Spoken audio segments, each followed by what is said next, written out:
I'm often consulted by the parents of children who have been injured during the course of their delivery or during the course of their birth. Oftentimes, that injury may be related to something that the doctor did wrong or something that the doctor failed to do. Let me give you a couple of examples. The baby or the fetus during the course of delivery comes down a birth canal, and as we all know, that can be a torturous and difficult and sometimes time-consuming event.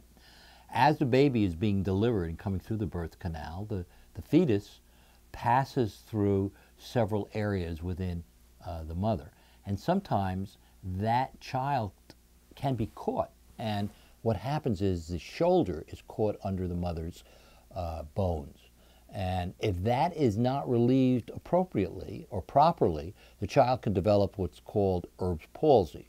And that is an injury to the upper arm, which results in a palsy, or an injury to the arm where the arm is injured and movement is greatly restricted, or can actually result in the arm not moving.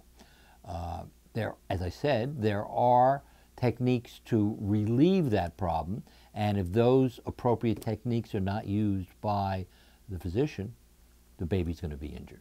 Similarly, or the same way, we unfortunately all know children that following birth have been diagnosed with suffering cerebral palsy.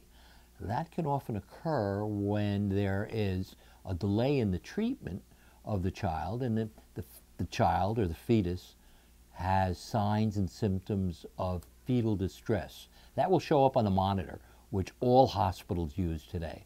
And sometimes the physician, the obstetrician, isn't really aware or acutely aware of what that monitor is showing, and if that fetal distress is permitted to go on for a prolonged period of time, you can have that fetus or that child develop cerebral palsy.